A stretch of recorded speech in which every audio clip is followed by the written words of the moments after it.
Dans cette vidéo, on va voir le lien que peut avoir la nutrition avec les troubles psychologiques. Peut-être que vous prenez des antidépresseurs depuis des mois, mais que rien ne change vraiment. La fatigue et l'anxiété s'installent. Peut-être que cela signifie que votre cerveau est affamé. Pas en termes de calories, mais plutôt en termes de micronutriments. Et plus précisément de magnésium, de vitamine B, d'oméga 3 ou encore de bonnes bactéries intestinales. Il est prouvé que 95% du tryptophane, qui provient des protéines et qui est le précurseur de la sérotonine, un neurotransmetteur plutôt apaisant, est produit dans l'intestin. Un déséquilibre intestinal se répercute automatiquement au niveau cérébral. On va voir dans cette vidéo le lien concret entre la nutrition et différents troubles psychologiques comme l'anxiété, la dépression ou encore les addictions. On va zoomer au niveau de la biochimie du cerveau et proposer des solutions concrètes. Première partie, pourquoi est-ce qu'une consultation en psychologie seule n'est souvent pas suffisante? Il faut rappeler que le cerveau pèse entre 2 et 3% de notre poids total du corps. Par contre, il consomme beaucoup d'énergie, entre 25 et 30% de glucose par jour. Il est donc hypersensible aux variations de glycémie, aux carences nutritionnelles ou encore à l'inflammation. Et clairement, on ne peut pas passer à côté des fameux neurotransmetteurs qui normalement sont plutôt dynamisants dans la première partie de la journée et plutôt calmants en fin de journée pour nous préparer au sommeil. Ça, c'est la théorie quand tout fonctionne bien. Dopamine, noradrénaline, sérotonine, GABA, mélatonine. Vous avez certainement déjà entendu ces termes. Les plus importants, ce sont les précurseurs. Le tryptophane pour la sérotonine et la tyrosine pour la noradrénaline et dopamine. Il y a aussi les cofacteurs pour que ces conversions se passent bien. Les vitamines B6, 9, 12, sans oublier le magnésium, le fer ou le zinc. Et pour que ces conversions se passent bien au niveau intestinal, il faut également une bonne flore. Donc déjà, si on ne va pas creuser du côté de ces déséquilibres, de ces carences potentielles, malheureusement, les problèmes risquent de perdurer dans le temps. Un petit mot sur l'hypoglycémie. Elle peut générer de l'impatience, de l'anxiété, de l'irritabilité, de l'agressivité, de la colère, de l'explosivité, de la confusion mentale ou encore de la dépression de l'humeur. Il y a donc un lien fort entre l'instabilité glycémique et le dérèglement émotionnel et comportemental. Partie 2, l'axe intestin-cerveau. Car on le sait aujourd'hui, l'intestin est le deuxième cerveau. Comme je l'ai dit, le microbiote produit différents neurotransmetteurs. La sérotonine qui va avoir un impact sur l'humeur, le bien-être, qui est aussi en quelque sorte le frein des pulsions. La dopamine qui va jouer sur la motivation, le plaisir. Le GABA qui a aussi un effet calmant et anti-anxiété. Et la noradrénaline qui permet la vigilance et l'énergie. Alors concrètement, c'est quoi le mécanisme derrière tout ça? Le microbiote communique avec le cerveau au travers différents moyens. Tout d'abord, le nerf vague, qui est vraiment une autoroute directe entre l'intestin et le cerveau. Il y a aujourd'hui beaucoup d'études qui démontrent qu'une dysbiose intestinale a un lien direct avec l'anxiété, voire la dépression. Un petit mot sur l'inflammation chronique. Une dysbiose intestinale va engendrer une perméabilité intestinale, c'est-à-dire que les jonctions serrées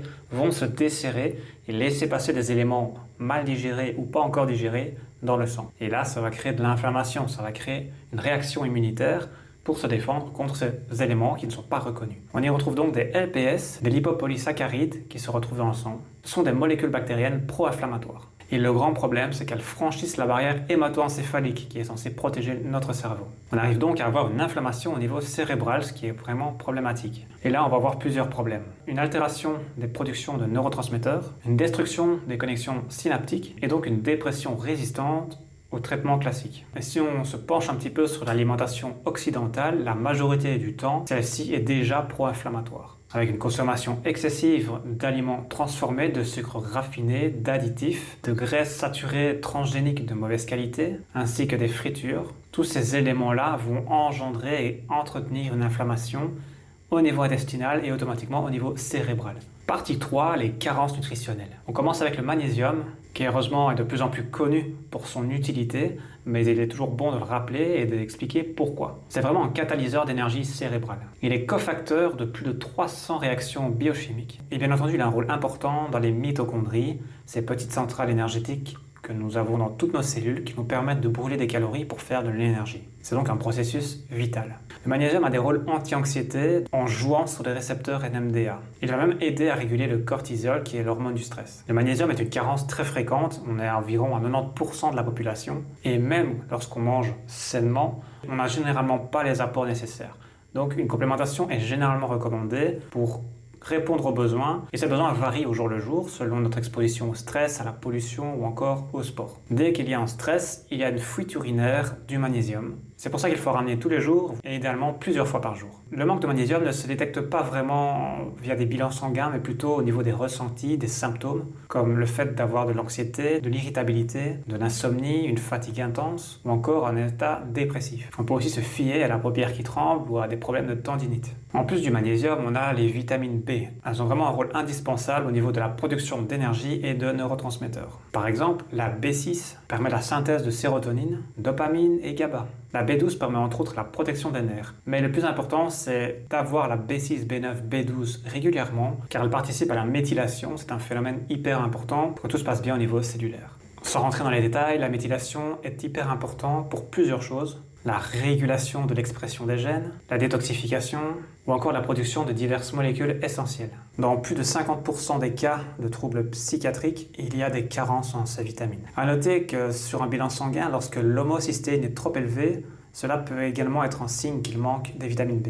Troisième élément, les oméga 3, qui vont jouer sur la structure et le côté anti-inflammatoire. En fait, les gras que l'on consomme vont avoir un impact important sur la fluidité membranaire, ce qui permet des échanges entre les cellules. Plus on a un bon ratio entre les oméga 3 et les oméga 6 par exemple, mieux les échanges pourront se faire et plus les choses fonctionneront bien. Lorsqu'on consomme majoritairement des graisses saturées, ça va être plus rigide et ça va être plus compliqué de créer des échanges et ça va créer pas mal de problèmes. Donc si on a suffisamment d'oméga 3, on va avoir une bonne fluidité membranaire et une bonne transmission synaptique au niveau du cerveau. On va aussi avoir un effet anti-inflammatoire assez puissant qui permet de réduire la neuroinflammation et ça va aussi augmenter le BDNF qui est un facteur de croissance neuronale. Si on manque d'oméga 3 et que les membranes sont plutôt rigides, on peut comparer ça à des neurones un peu rouillés qui vont se frotter mais qui ne vont pas pouvoir bien échanger. Et là, on se dirige vers la dépression, le déclin cognitif et voire même Alzheimer.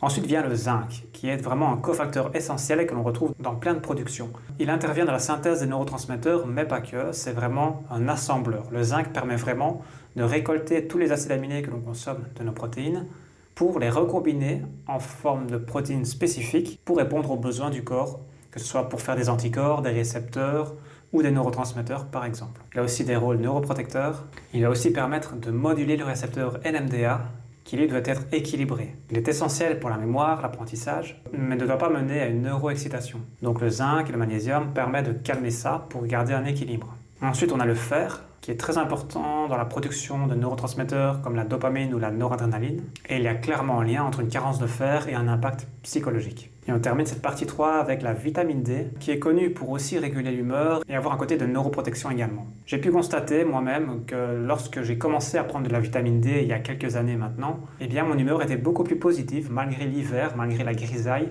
On n'a pas ce blues hivernal avec la vitamine D. Je vous invite vraiment à essayer. Et puis de toute façon, elle a beaucoup de rôles intéressants et importants.